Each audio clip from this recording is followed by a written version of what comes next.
Pak Samsul Alam, apa yang dilakukan Pertamina sendiri untuk menghadapi tantangan kekinian dan melangkah ke depan?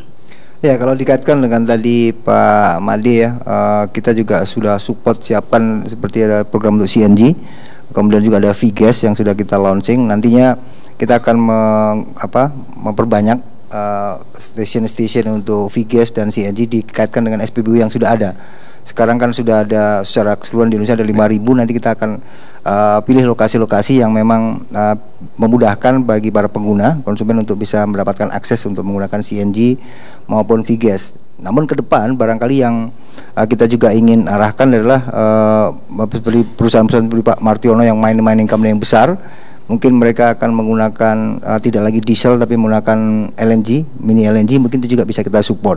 Tapi satu hal yang mungkin jangan lupa nih Pak Mas Tommy, bahwa kita itu punya juga sumber energi yang tidak kalah besar yang belum tereksplor dengan baik, yaitu geothermal. Nah, kalau geothermal ini kan memang Indonesia itu kaya raya nih, gunung ada di mana-mana, dan paling tidak report yang kita terima tuh kan ada potensinya ada sekitar 28.000 gigawatt. Sekarang tidak sampai 2.000 yang baru kita install di Indonesia. Pak Semi, teman-teman IPE pernah memberikan masukan pada pemerintah untuk membangun kemandirian energi?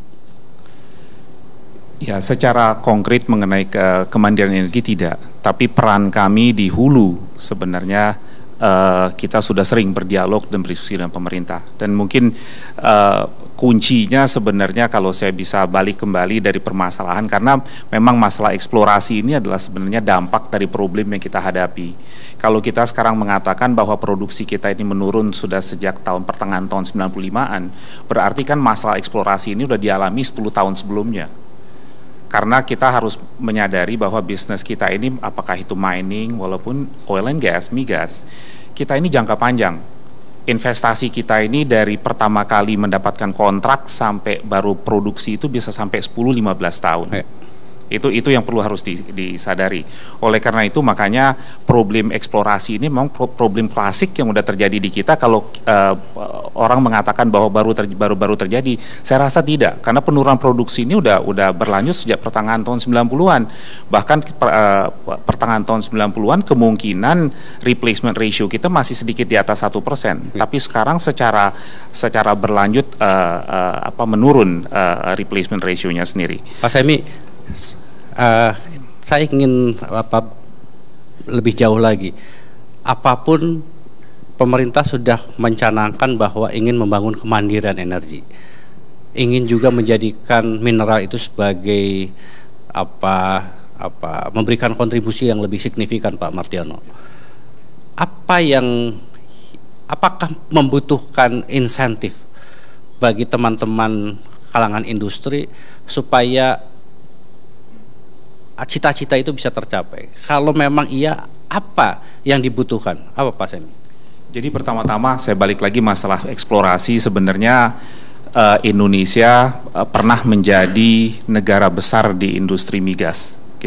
Itu harus kita sadari. Bahkan production sharing contract itu pertama-tama dibuat di Indonesia oleh Pak Ibnu Sutowo ya. Tapi dengan berjalannya waktu, apa yang terjadi di dunia? Di dunia terjadi bahwa ternyata di negara-negara lain industri migas mereka berkembang dengan pesat. Sebenarnya kita ini salah satu aspek dari korban berkembangnya industri-industri migas di negara-negara lain. Pertanyaan Mas Tommy sekarang mengatakan, apa perlu insentif? Sebenarnya sebagai pemain kita di sini, yang kita alami dalam tahun-tahun terakhir ini adalah sebenarnya disinsentif.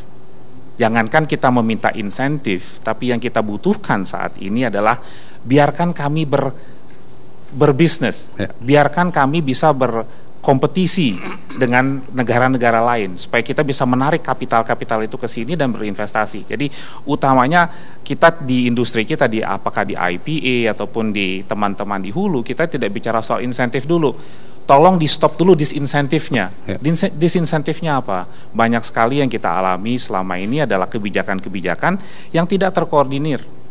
Ya. Menimbulkan ketidakpastian. Ketidakpastian. Ya, apakah itu dari satu instansi pemerintah, apakah kementerian satu dengan kementerian yang lain, apakah dari daerah dan pusat, apakah dari provinsi dan kabupaten. Nah, ini yang perlu harus dibenahi di kita. Baik.